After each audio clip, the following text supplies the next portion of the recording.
welcome to This Old Tree, a show that features heritage trees and their human stories. You'll hear interviews with experts, historians, and regular folks to celebrate the myths and uncover the real tales.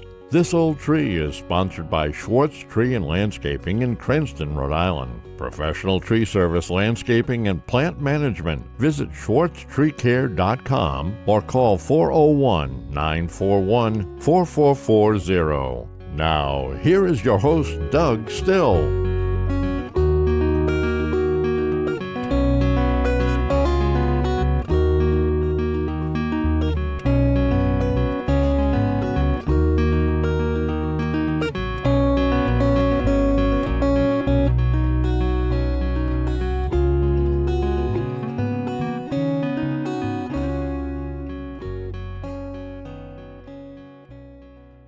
You're listening to This Old Tree, the show about heritage trees and the human stories behind them. I'm Doug Still. Holy moly. Look at that. Unbelievable.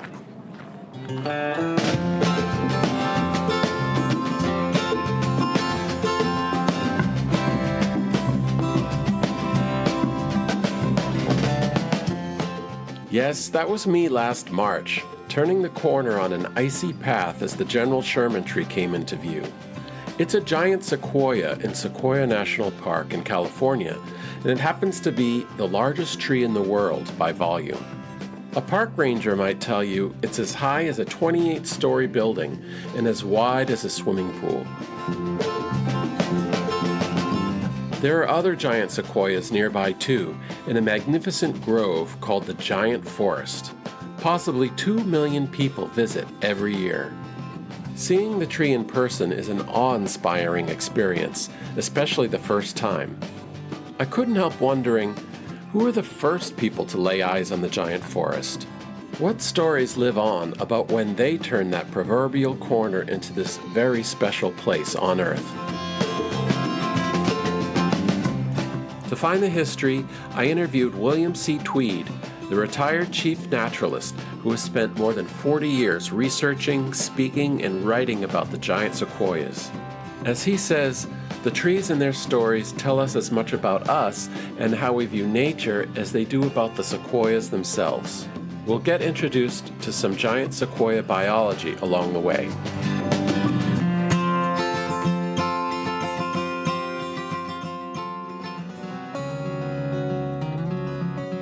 Come along to hear about the General Sherman Tree. I'm Doug Still, and this is This Old Tree. This old tree, standing here for more than 4 centuries. Wonder what you'd say if you could talk to me about what it's like to be this old tree.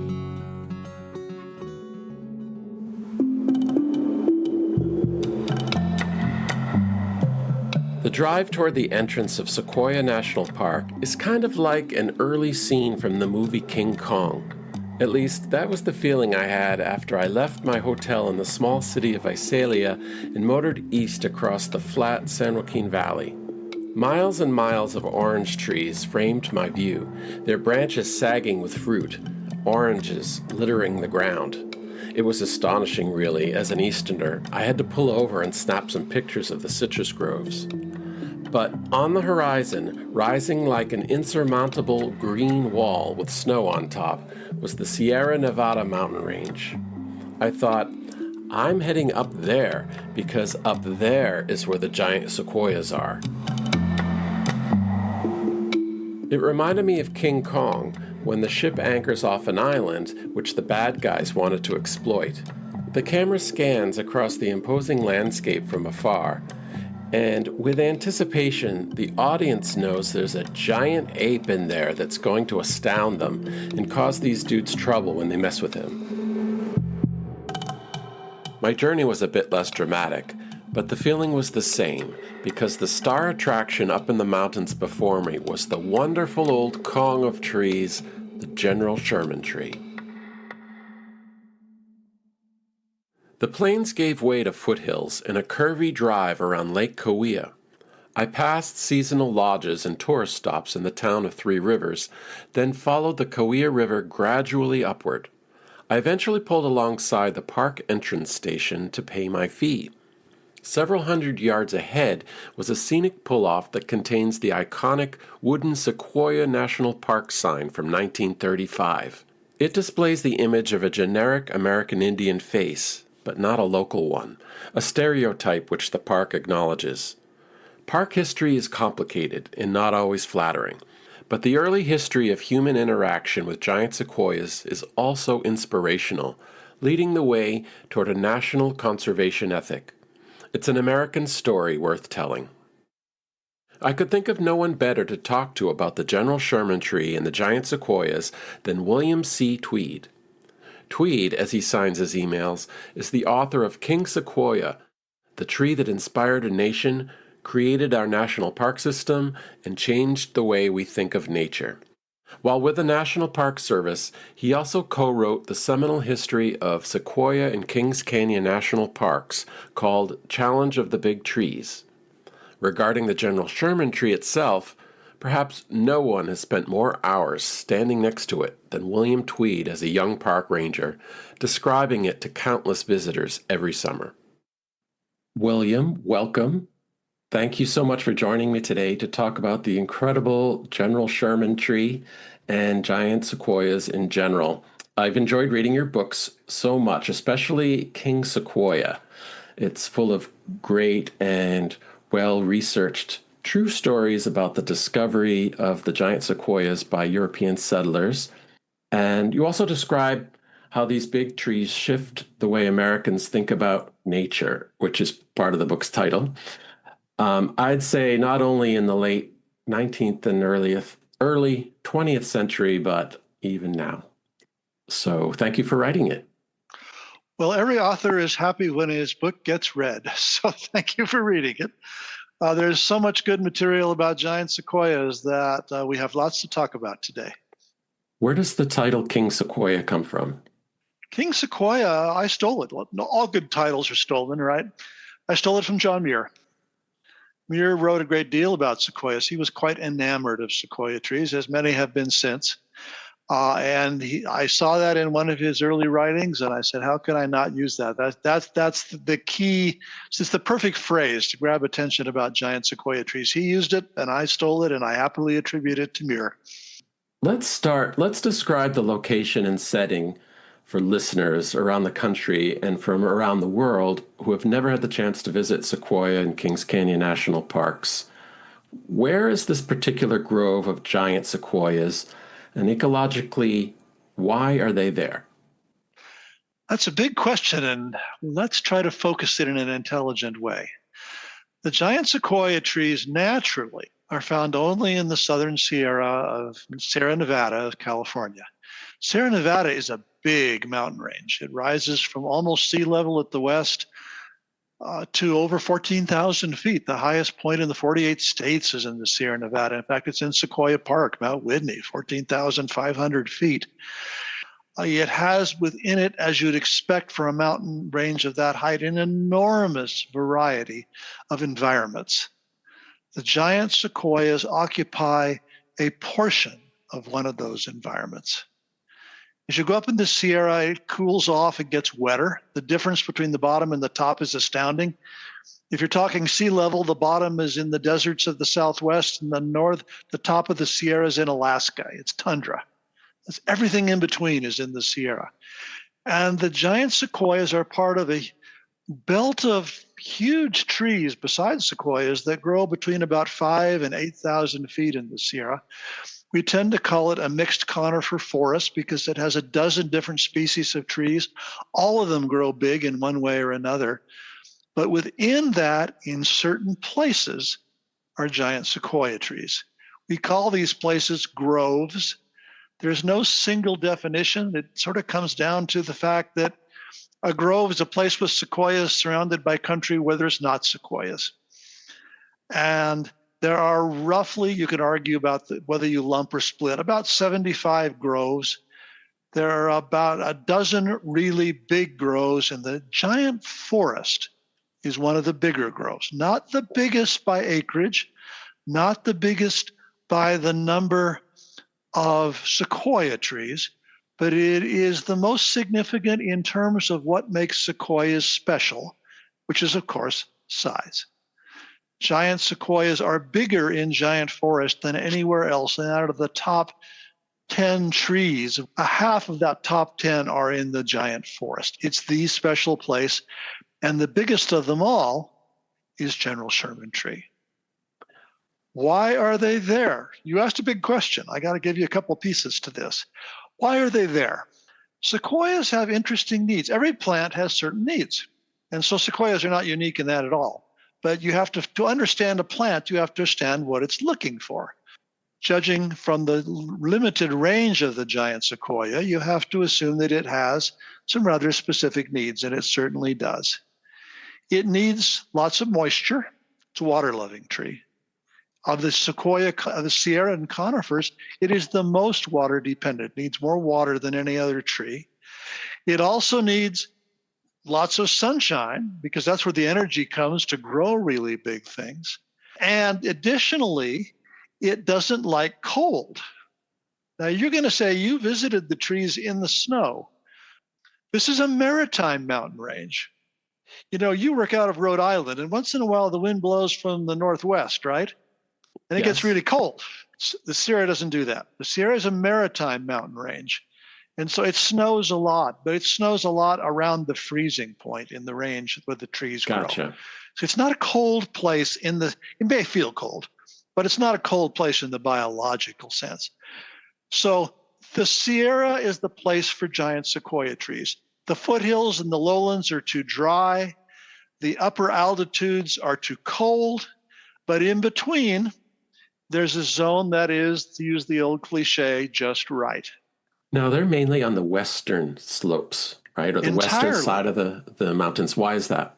The Sierra is a rain shadow mountain range. The water comes from the west, from the ocean, and it hits the Sierra Nevada. When you have a mountain range as high as the Sierra, it takes an enormous amount of water out of the sky. It's no accident that the 500 miles east of the Sierra Nevada constitute the driest state in the United States, Nevada. Nevada is the rain shadow of the Sierra Nevada. Less than 100 miles due east of Mount Whitney is Death Valley, the driest place in the United States. Amazing. They are perfectly connected in the sense of weather and topography. So, some basic biology. Why are they so big, and how do they live so long? Why are they so big and old? I'll give you an interpretation I worked out in by many years as a park ranger. Every living organism, from the biological point of view, has a goal, and that goal is to have its genes survive.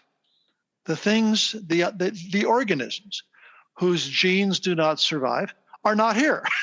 They're gone. They're dead. They're extinct if they ever existed at all. Everything has to survive. Every organism has built into it some strategy for survival. I propose that to understand giant sequoia trees, you need to contrast them with mosquitoes. Okay. And my contrast sounds something like this. One strategy for survival is to be small and fragile and no deposit, no return, a throwaway organism that you produce in enormous numbers. Mosquitoes. We spent a lot of time trying to get rid of mosquitoes. We never fully survive. How much damage do you do to this mosquito species when you destroy a mosquito? None whatsoever. Right. I think you can tell where I am going. The sequoia is the extreme opposite example. It is an organism with a huge investment in a single tree. You build it for a couple of thousand years. It's designed, as we'll explore, to survive all these different challenges.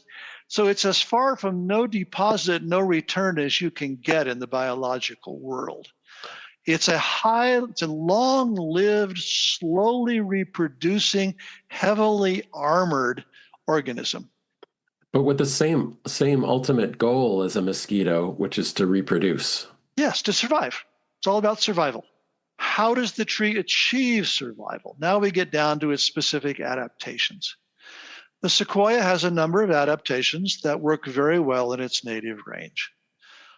And to understand them, you have to understand what kills trees, besides people. We're going to look at what naturally kills trees.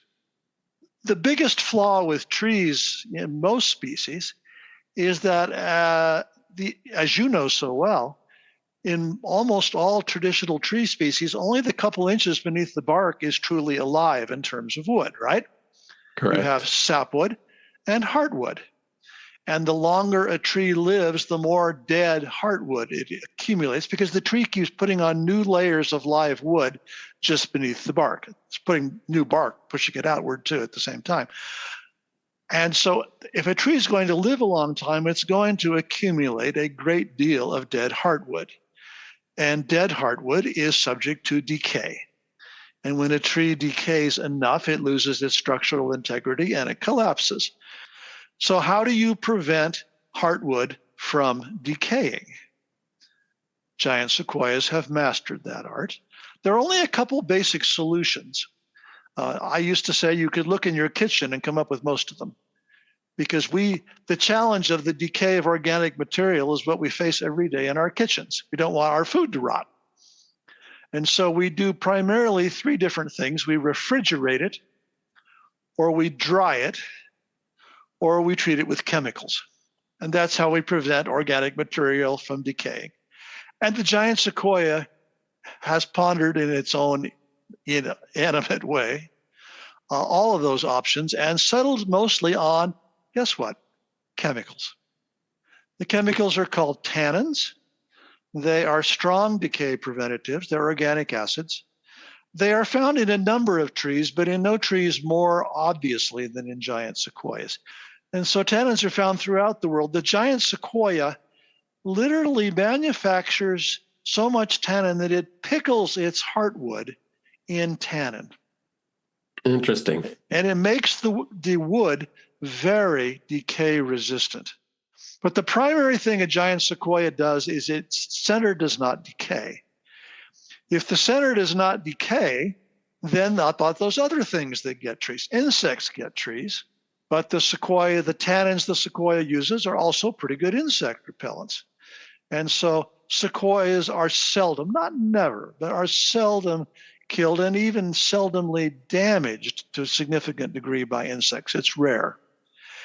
And then, of course, you come to the issue of fire. Giant sequoias grow best in a Mediterranean climate at altitude. Mediterranean means wet winters and dry summers. The second part of the summer is very dry, and there's usually little or no precipitation.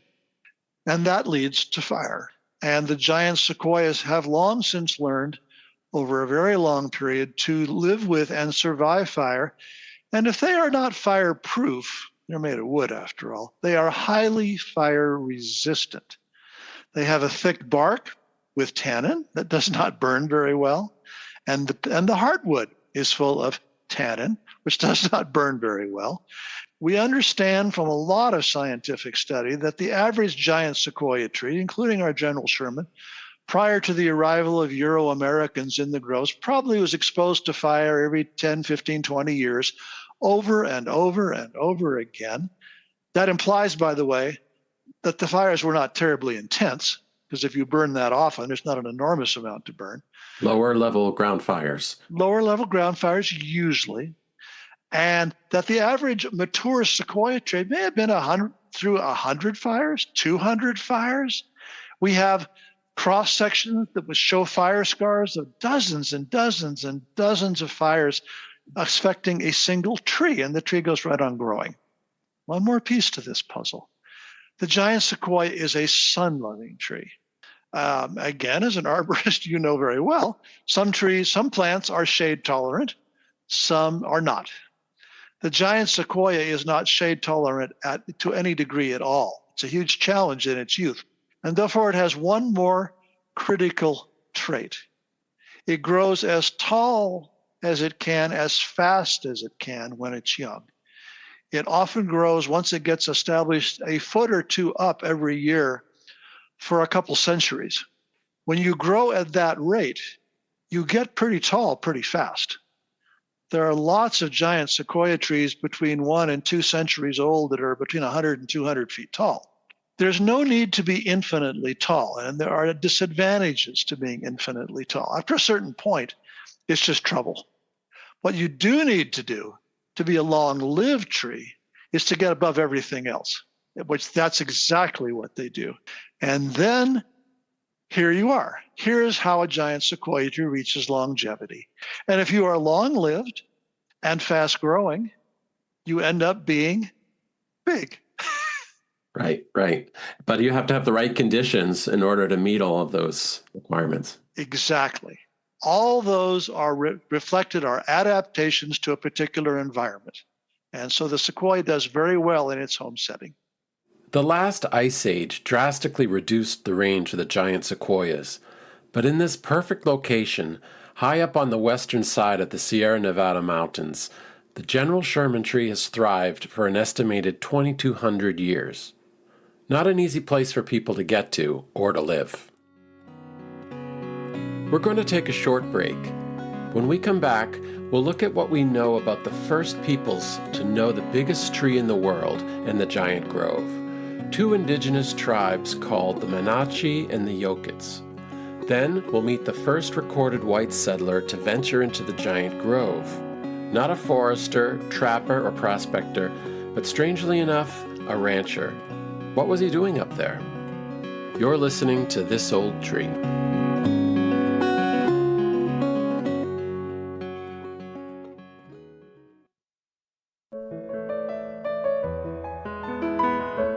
Hello, I'm Doug Still, the host of This Old Tree, and I'd like to talk to you about Schwartz Tree Care.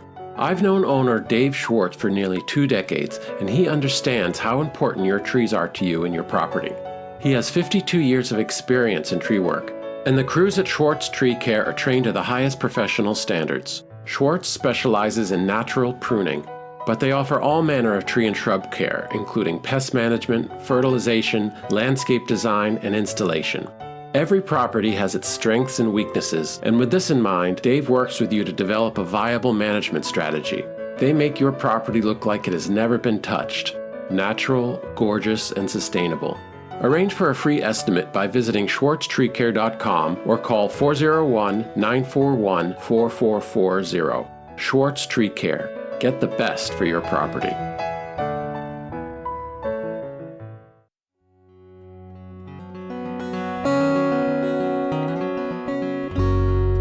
Hi, I'm Doug Still, and we're back with This Old Tree.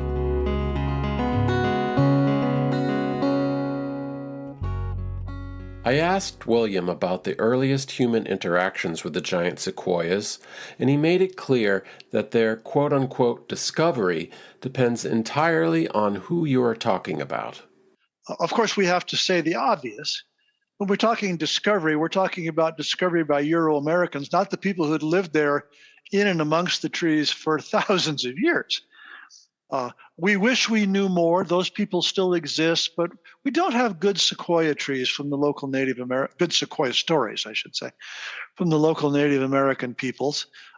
We know that the Yokut and Monache people who lived there saw all, and still see, all the different life forms as animate objects, fellow occupants on this earth, an attitude we could do well to understand more completely, I think, and maybe absorb a little more completely. While indigenous stories about sequoias are few, William includes an excellent chapter about Native Americans living in the lower Sierra Nevada mountains prior to European American arrival in his book, Challenge of the Big Trees. So, the following summary is entirely from his book, and it's his work. I find it so interesting and important. Archaeological evidence is limited, but by the early 1800s, it's clear that 2 distinct groups inhabited this region, which he mentioned. The Monache, or Western Mono, occupied territory from the high mountains down to the western foothills. Below them lived the Yokuts, who made their home in the lower foothills and across the entire Central Valley. They spoke very different languages. Today, descendants of these tribes live on the federally recognized Tule River Reservation in Tulare County, made up of Yokuts, Yalamni, Wukchumni, Western Mono, and Tuba-Tulabal. And forgive my pronunciations. Here's where it gets interesting. The Monache language closely resembles that of the Owens Valley Paiute, also called Eastern Mono, who are from the desert east of the Sierra Nevada. These desert dwellers survived on gathered seeds, fish, and game. They ventured into the eastern slopes of the Sierra to find one particularly crucial food, pinyon pine nuts. The mountains also provided an escape from the brutal desert heat. A few eastern mono groups eventually began wintering on the west side of the mountains. The exact reason is lost to history, but they maintain their traditional pattern, encamping at lower elevations during winter, but venturing into the higher altitudes during summer when the snow melted. Importantly, they didn't displace the more numerous Yokuts. Instead, they established a line of winter villages along the middle slopes, some within the current area of Sequoia National Park. This western move brought dietary changes too. Acorn meal from various oak species, especially black oak, replaced pinyon pine nuts as the staple food. By the time Europeans arrived, the Western Mono had organized into about 6 bands, 3 of which, the Wobunich, Waxahachie, and Potwisha, lived in what's now Sequoia and Kings Canyon National Parks. The Potwisha became the best-known band in the region. Their largest village was Hospital Rock, situated at 2,700 feet along the Kaweah River's middle fork. It was ideally positioned among oaks and rivers. A natural cave beneath the boulder provided additional shelter. Trade flourished up in the mountains along traditional footpaths connecting east and west Mono. They traded goods with the Yokuts as well. Perhaps most significantly for our understanding of wilderness, these people actively altered the landscape through burning. They used fire to encourage game forage, promote valuable plant growth, and increase visibility. Ironically, these frequent fires benefited the giant sequoias themselves. William Tweed astutely writes that when Europeans first arrived, they assumed they saw a virgin primeval landscape. What they were actually viewing was an ecosystem influenced by humans, people who considered themselves inseparable from the natural world. I'm projecting, but I don't think it's out of reach to picture the East and West Monache meeting in summer, high up in the Sierra within the shade of the great giant sequoia groves. At the very least, the big trees would be waypoints for their journey. And what a journey it is. Here's more of what I found.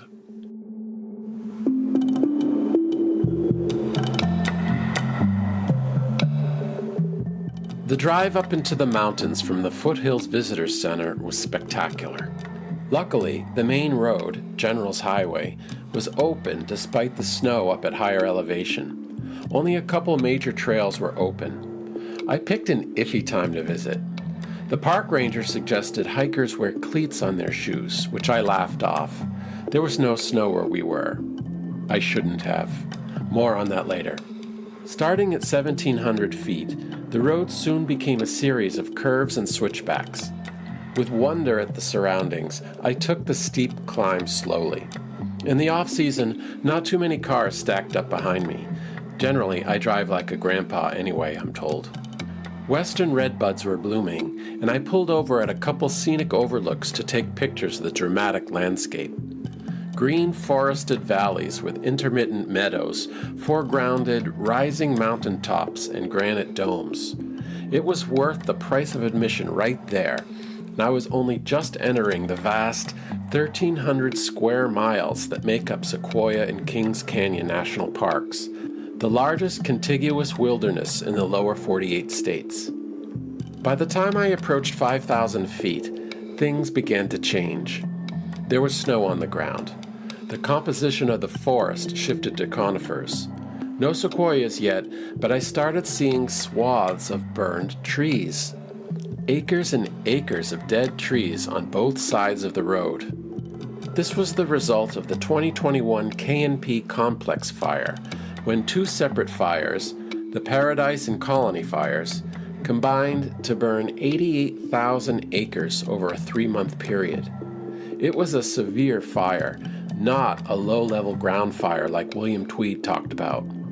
It was sparked by a lightning strike, yes, but it turned into an inferno as a result of high winds, a year of record-breaking drought, and the buildup of fuel on the forest floor due to 120 years of fire suppression. It reached the western edge of the giant grove, but the grove itself was spared thanks to extra efforts by firefighters. Worried park managers even wrapped the base of the General Sherman Tree in protective foil, along with a number of the other largest trees. After driving through the worst of the forest fire zone, I started seeing the giant sequoias. Oh my God, you cannot mistake them. The trunks were massive cylinders among their more pole-like companion species: white fir, sugar pine, incense cedar, red fir, and ponderosa pine. The warm, reddish-brown bark really stood out against the snow. These here on the outskirts of the giant grove were affected by the fires. Some were killed. Others lived, but sported black, archway-shaped burn marks at their bases. Treacherously, I pulled over and snapped a few photos of these first sequoias. I continued on, past 4 huge trees all in a row and framing the road. They had singe marks on them too. These were the 4 guardsman sequoias that form a natural entranceway into the giant grove. I drove on through.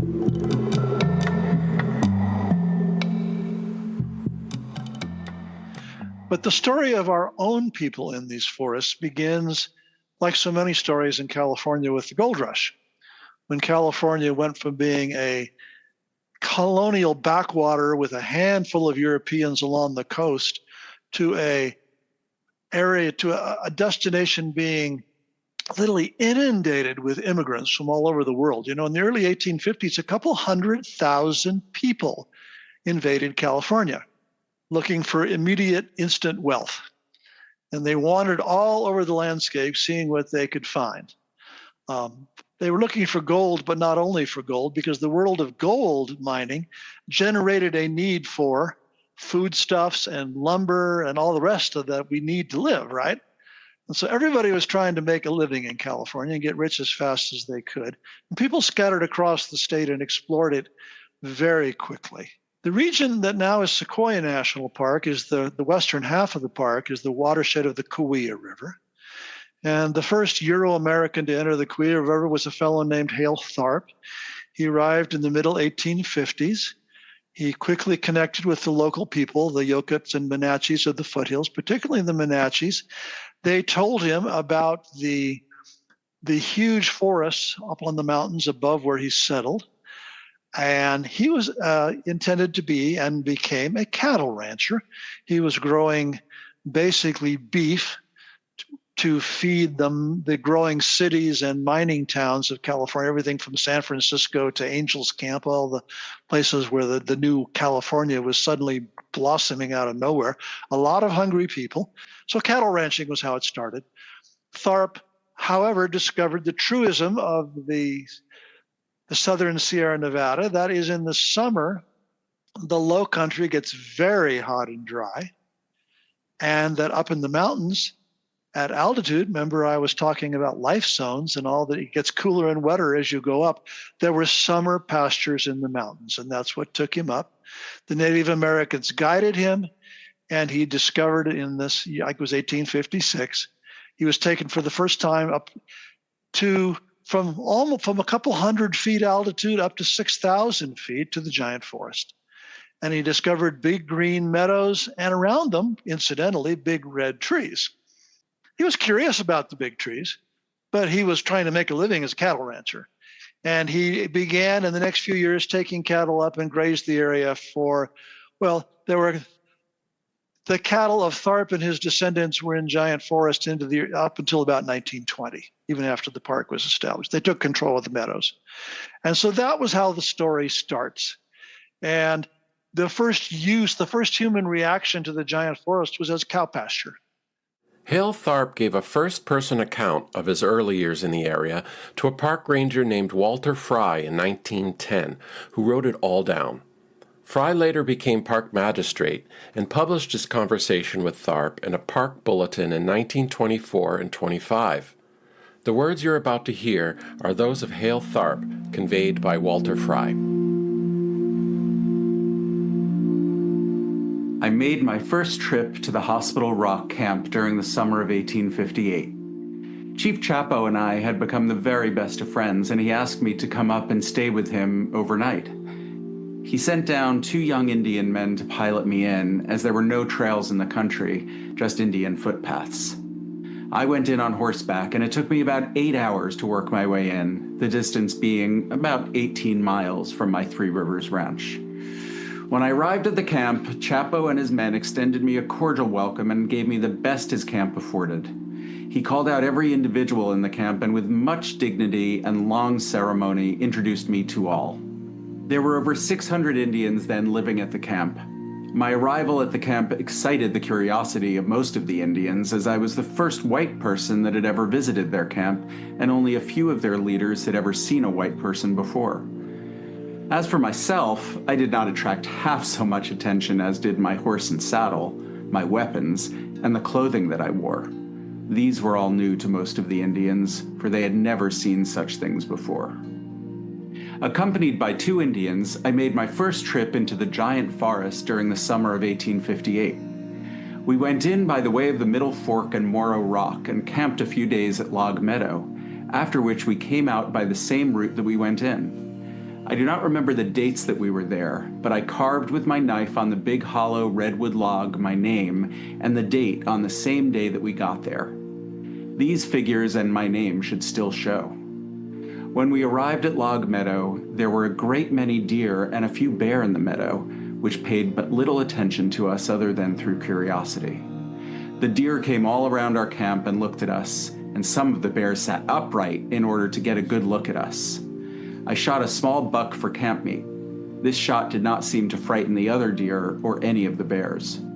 I had 2 objects in making this trip.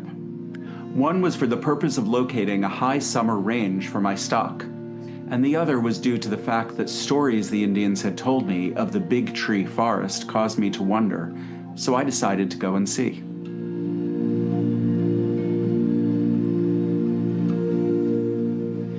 By the spring of 1862, quite a number of whites had settled in the Three Rivers section, and the Indians were gradually forced out. Then, too, the Indians had contracted contagious diseases from the whites, such as measles, scarlet fever, and smallpox, and they died off by the hundreds. I helped to bury 27 in one day up on the Sam Kelly place. About this time, Chief Chapo and some of his men came to see me and asked me to try and stop the whites from coming into their country. When I said that was impossible, they all sat down and cried. They told me that their people loved this country, did not want to leave it, and knew not where to go. A few days later, Chapo came to me with tears in his eyes and told me that they had decided not to fight the whites, but would leave the country. From that time on, they moved out bit by bit and from time to time until all were gone. I think by the summer of 1865, the Indians had left the district. The Hospital Rock camp was the last vacated, and they left it clean as a ribbon. For a few years after they left, 1 or 2 of the Indians would occasionally drift in for just a short while, but this practice soon ceased, and I gradually lost track of them. I think we could, another good story about the early days of the giant forest. The first person really to look at the giant forest from a biological point of view came in 1875. He was a wandering Scot, still fairly new in his time in California. He'd only been in California since 1868-9, when he'd come from Wisconsin, been born again, as I said, in Scotland. A guy named John Muir. Not the famous John Muir we remember, but a fairly young John Muir, still getting started, making his mark in the world. He was living in Yosemite by this time, making a living as a guide and newspaper writer, a correspondent in the sense when newspaper correspondents used to correspond at distance. And he became curious about the giant sequoia trees, the king sequoia tree. He knew them because some of them grow up as far north as Yosemite. And he set off in the summer of 1875 on a wildly adventuresome hike.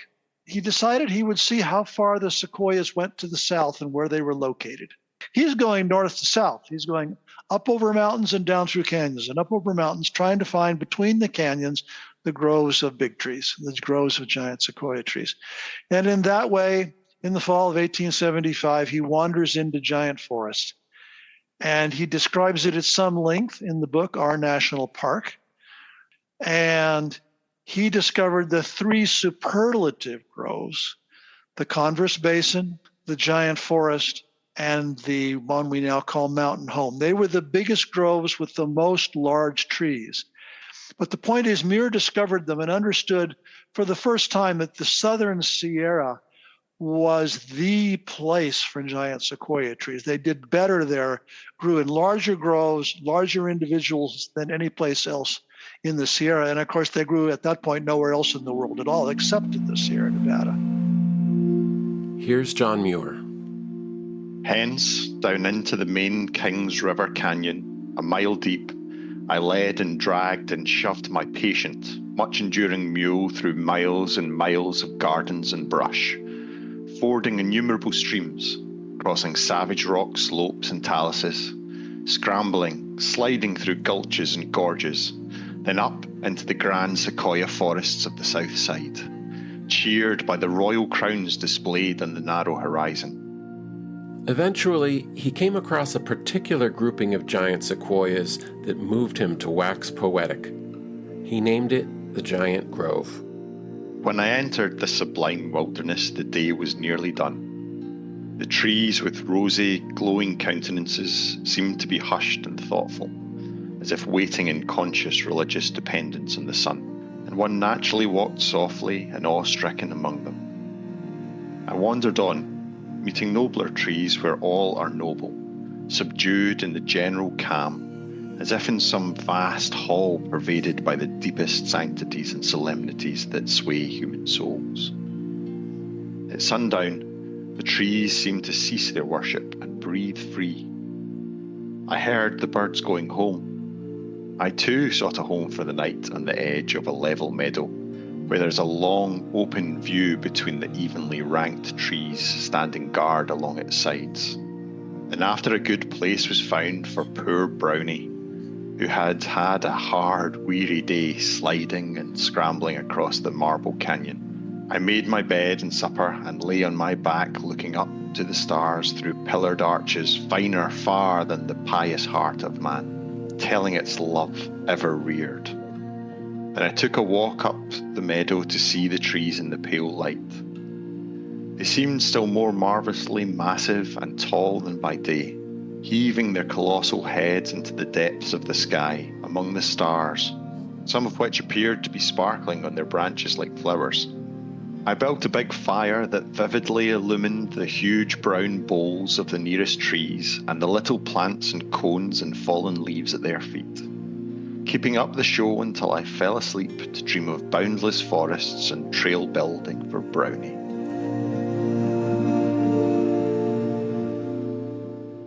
And he had a frame of reference from knowing the sequoias up in the northern Sierra Nevada. Because he'd already studied the trees in the north. And so he did have that frame of reference. And he wrote about this and as a correspondent in newspapers. And I think it is a very direct connection that within 15 years of Muir's first writings, these places, we see 3 national parks created in the Sierra Nevada. They are the 2nd, 3rd, and 4th national parks in the United States, some of the earliest in the world, and the 3rd, 2nd, and 4th national parks in the United States all preserve giant sequoia trees.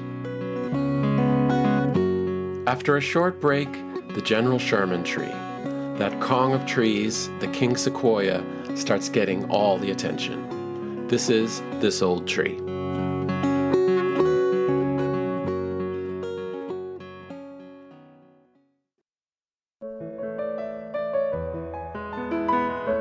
Hello, I'm Doug Still, the host of This Old Tree, and I'd like to talk to you about Schwartz Tree Care. I've known owner Dave Schwartz for nearly 2 decades, and he understands how important your trees are to you and your property. He has 52 years of experience in tree work, and the crews at Schwartz Tree Care are trained to the highest professional standards. Schwartz specializes in natural pruning, but they offer all manner of tree and shrub care, including pest management, fertilization, landscape design, and installation.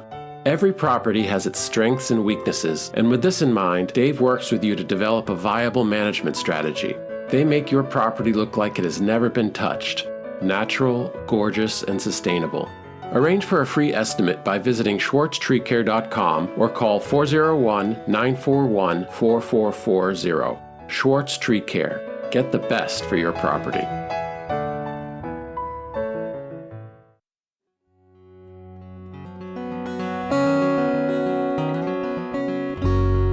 Hi, I'm Doug Still, and we're back with This Old Tree.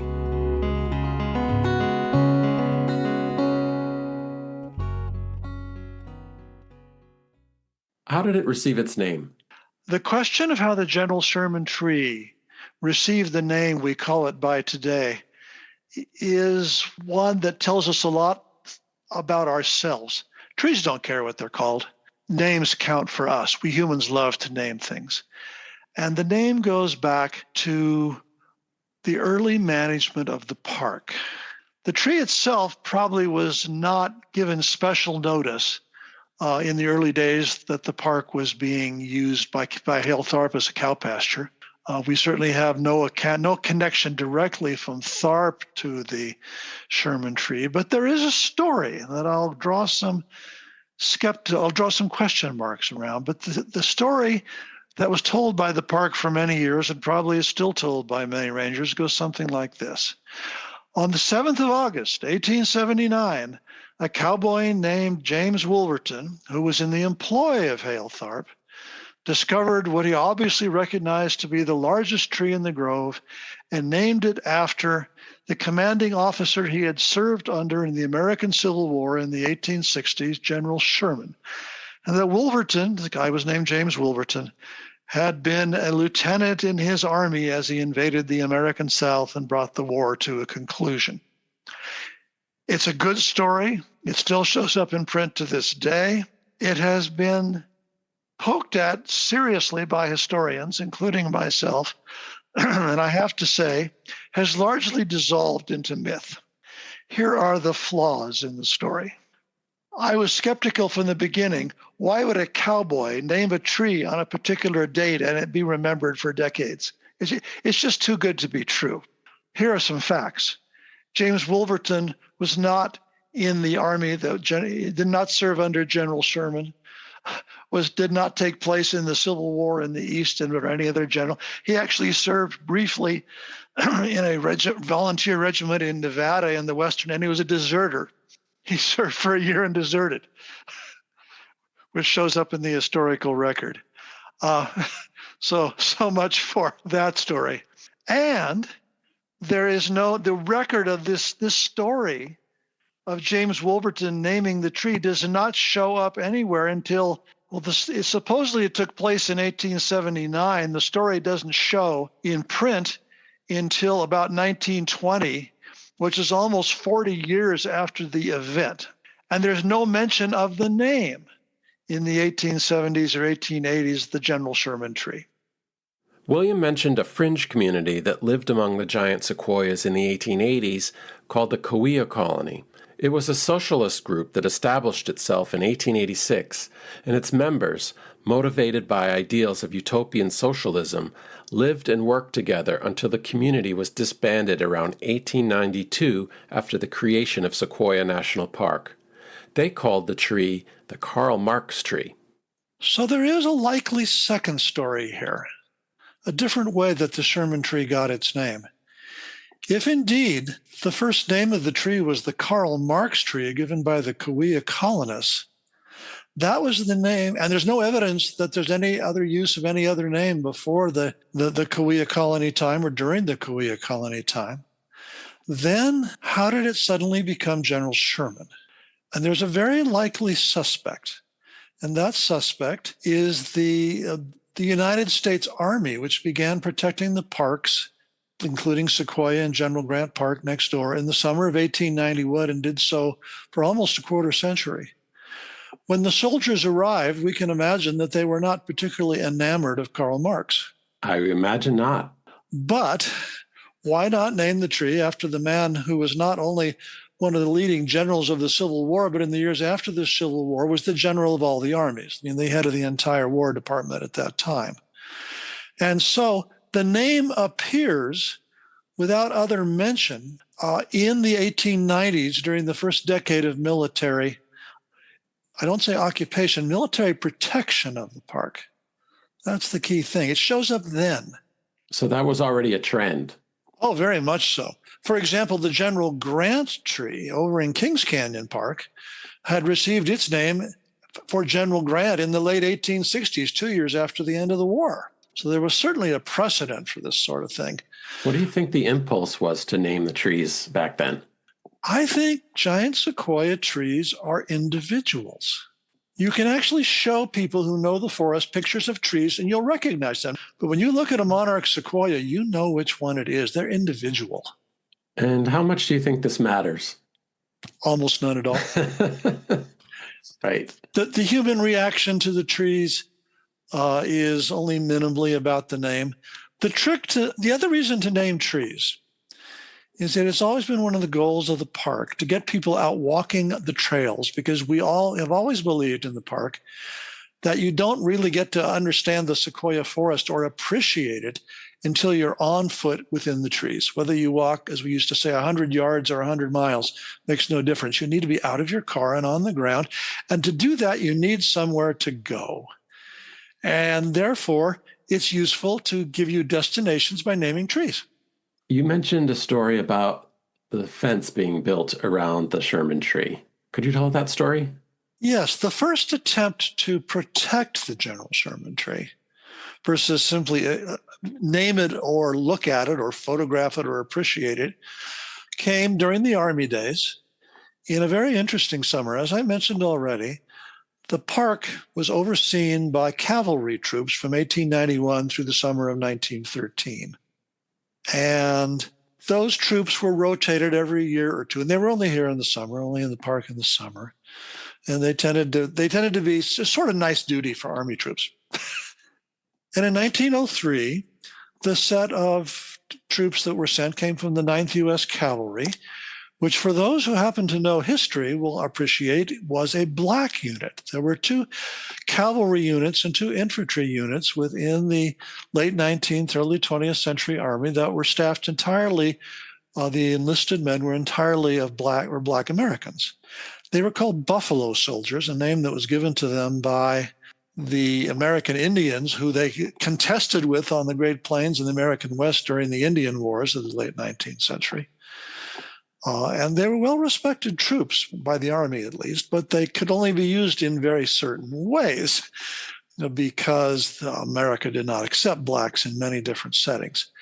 Most of the Buffalo Soldier companies were overseen by white officers, but one in particular was not. That's the one that came to Sequoia and General Grant in the summer of 1903, overcome by a man named Captain Charles Young.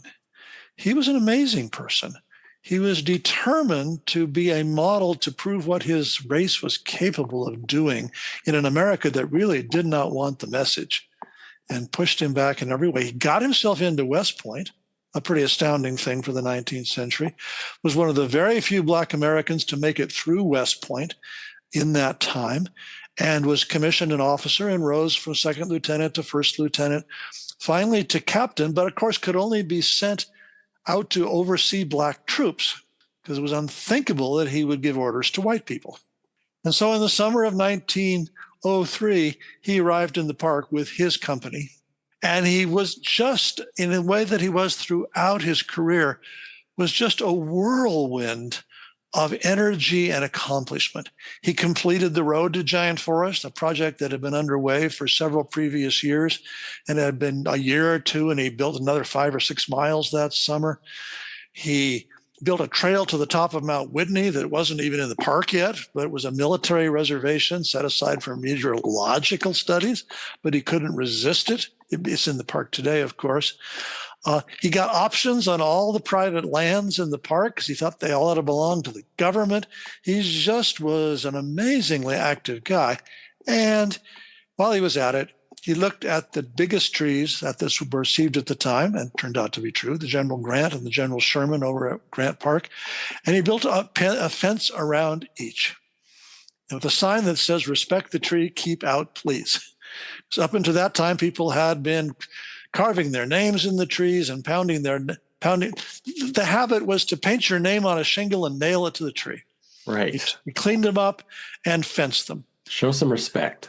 Show some respect. Which is exactly what he was trying to show the world about himself. Show some respect. And so one of the many things he accomplished, but sort of a model. Today, of course, the tree is fenced. It's been fenced in one regard or another consistently since the late 1920s. That's a great story. Is he recognized at the park in any way? Or is there a display about him or anything written? There are displays. There actually now is a very nice thing. There is a Charles Young tree. Fantastic. His troopers proposed that there should be a tree named after him. And he said, no, I'd rather name a tree after other people. His attempt to recognize the kind of work he did was to name a tree after Booker T. Washington. Uh-huh. And he named a Booker T. Washington tree. He recorded that in his annual report. There's a picture of it with a sign on it. Here are the words of Captain Charles Young, acting superintendent of Sequoia and General Grant's national parks, in his 1903 report to the Secretary of the Interior. The trees of the park consist of pines and cedars and firs in general, and of the giant redwoods, or sequoias in particular, all of which are well worth protecting. It has been previously remarked that the Sequoia National Park is the giant forest, but it is believed by many that even without the grandeur of the giant forest, which is matchless anywhere else in the world, there are enough beautiful mountain views, delightful camping sites, and watercourses stocked with fish to constitute a national park where the overworked and weary citizens of the country can find rest, coolness, and quiet for a few weeks during the hot summer months, and where both large and small game can have a refuge and be allowed to increase. Indeed, a journey through this park and the Sierra Forest Reserve to the Mount Whitney country will convince even the least thoughtful man of the needfulness of preserving these mountains just as they are, with their clothing of trees, shrubs, rocks, and vines, and of their importance in the valleys below as reservoirs for the storage of water for agricultural and domestic purposes. In this, then, lies the necessity of forest preservation. It is recommended that the naming of giant trees by irresponsible parties be stopped. So far, I know of no names placed upon trees that would not be acceptable to the entire nation. It should be so. I permitted the naming of 3 trees in Sequoia Park this season. One, GAR tree, in honor of the Grand Army of the Republic.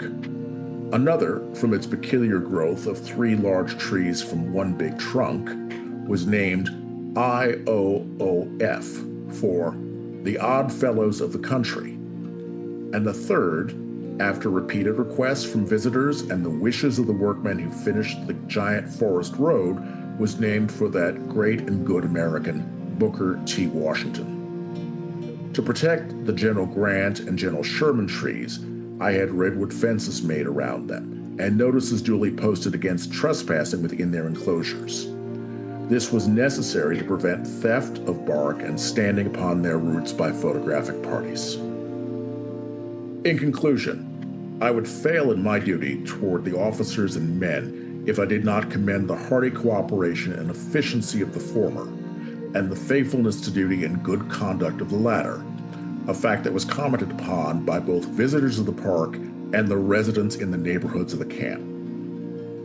Respectfully submitted, Charles Young, Captain, 9th Cavalry, Acting Superintendent.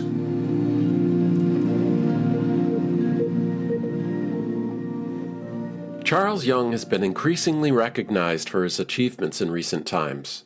In 2013, President Obama designated Young's house the 401st unit of the National Park System, the Charles Young Buffalo Soldiers National Monument.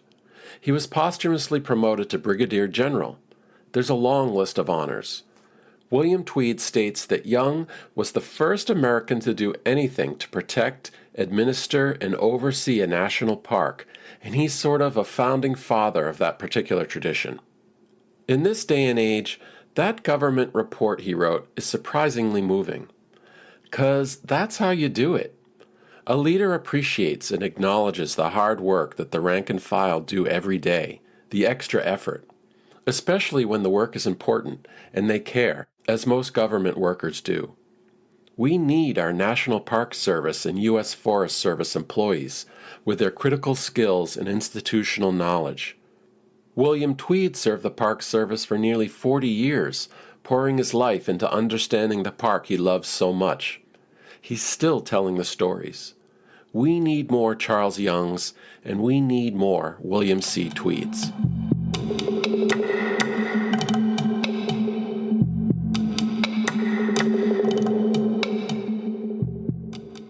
With the threats of climate change, drought, increased fire potential, and now the sequoia bark beetle, the future longevity of giant sequoias is a serious concern. One source of hope is active, passionate involvement from nonprofits and from researchers from both universities and the private sector, ready to work in collaboration with the National Park Service and the Forest Service. The big example is the Giant Sequoia Lands Coalition, which brings together many organizations like the Sequoia Parks Conservancy, Save the Redwoods League, the Ancient Forest Society, and the Tule River Tribe. There are others. Visit their websites to learn more about their research and the management actions they're taking. One particularly fascinating activity concerns cultural burns, led by experts from local tribes. It's a piece of the larger effort to manage prescribed, low-intensity fires for the health of the forest since the 1960s and prevent catastrophic fires that kill giant sequoias. Cultural burn demonstrations have been initiated by the Tule River, North Fork Mono, and Tuba-Tulabal tribes, a practice banned more than 100 years ago when fire was misunderstood. They are often tied to spiritual beliefs and rituals and a celebration of culture.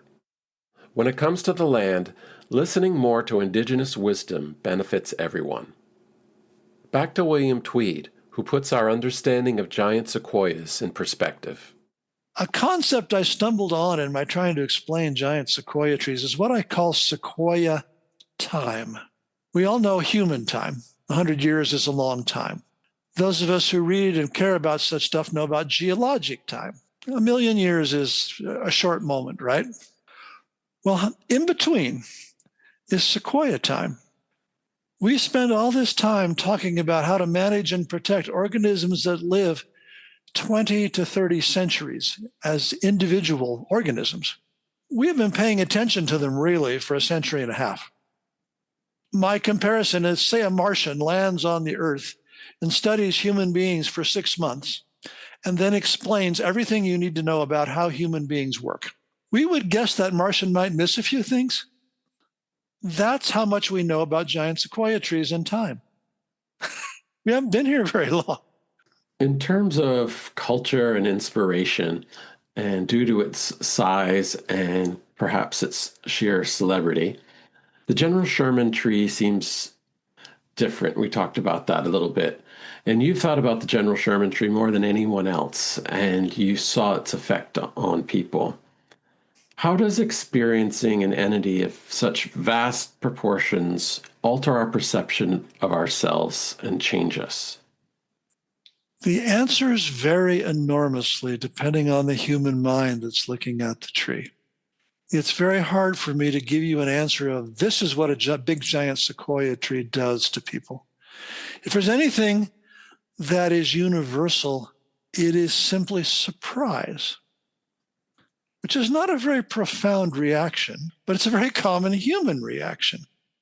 We live in a world where everything almost has been photographed. I call it the National Geographic world. There's nothing we can't imagine because we've seen a picture of everything. We're so accustomed to it, we never even think about that. 100 years ago, most of what's on this planet, nobody could imagine because nobody had ever seen it, or most people had not seen it. Now we can see everything. I mean, how many things are on television and on the streaming services every night?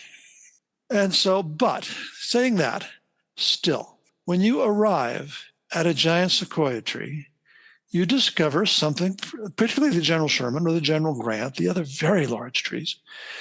You discover that the photographs really do not do them justice. Impossible. You've been there. I think you probably had this reaction. You said, "Oh," or Exactly. some elaborate, some better expressed version of that. It doesn't. The photographs don't translate to how it actually feels to stand next to it in person. Yes, and so there, I think, is the closest I can come to a universal reaction. Is there it is, and it's so much bigger than anybody can imagine.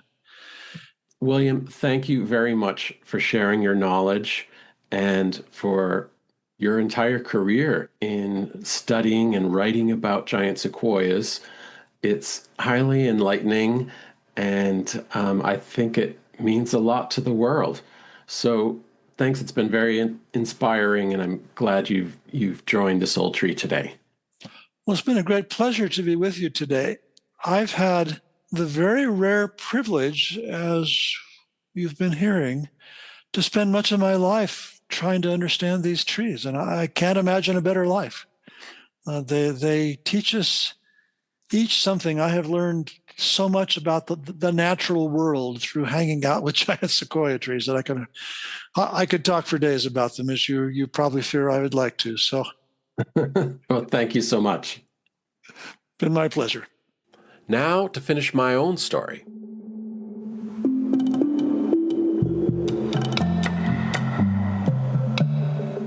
Parking near the General Sherman Tree was a challenge, even in March. The parking lot is tiny, and it's a good thing not to turn our national park into a large parking lot, but it was full. I swung around and parked a ways downhill along the road against a snowbank. As I carefully walked back to the entrance of the trail, I passed groups of people.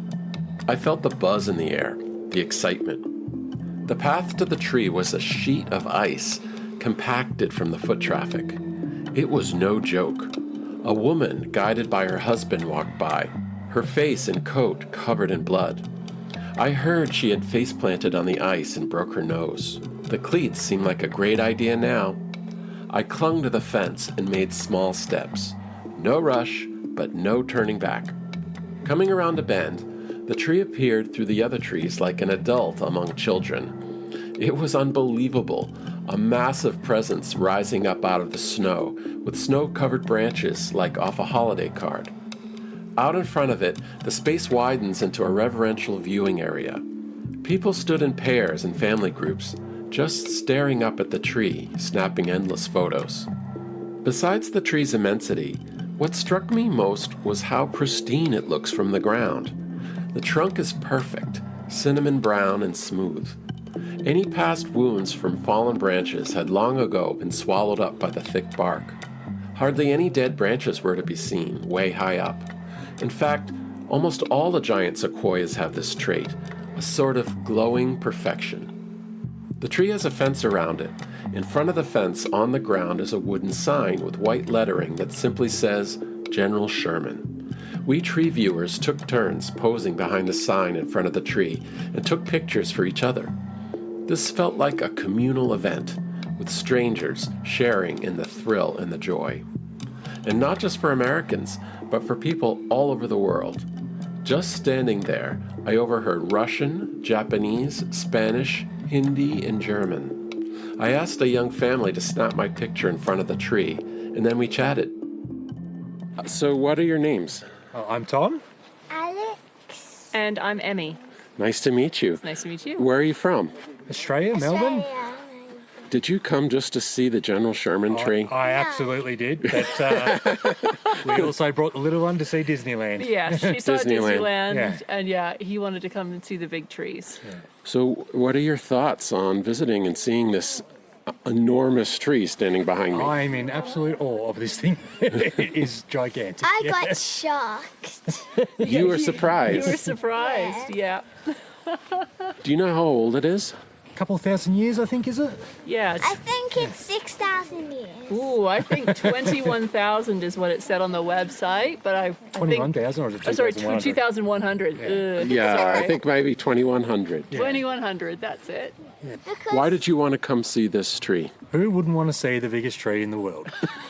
Absolutely. Do you have trees this big in Australia? Tasmania, absolutely. The giant ash. Yeah. A giant ash in Tasmania. Yeah, they're the second, the biggest, I think, maybe, or around there. Yeah. Well, it looks like I'm going to have to go there now to visit that tree. Oh, yeah. Absolutely. It's crazy, yeah. yeah, it's humongous. And there's like... You see, trees bring people together. There's no better example of that than the General Sherman Tree, and let's not forget all its named brethren in the giant forest of Sequoia National Park. If you haven't already, make sure you get there one day to see them in person. You won't ever forget it. Thank you, tree lovers, for joining me today to talk about the General Sherman Tree. My heartfelt thanks once again to William C. Tweed for spending a tiny bit of Sequoia time to share his thoughts about these magnificent trees. There's so much more to talk about. Links to his books are in the show notes. Thanks also to Josh Abrams for reading Hale Tharp, Ewan Eady for playing John Muir, and Jeff Taliaferro for reading Charles Young. You guys were terrific. Original music was written for this episode by Justin Peters, inspired by what it might be like to visit a giant sequoia grove. As usual, theme music is by Dee Lee and artwork by Dan Heuni.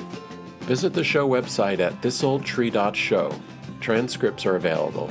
Follow us on Facebook and Instagram to see photos and get hints about what's coming next. The podcast is now a sponsored project of the New England chapter of the International Society of Arboriculture. Visit newenglandisa.org to learn more about this great organization. Thanks again for listening. I'm Doug Still, and this is This Old Tree.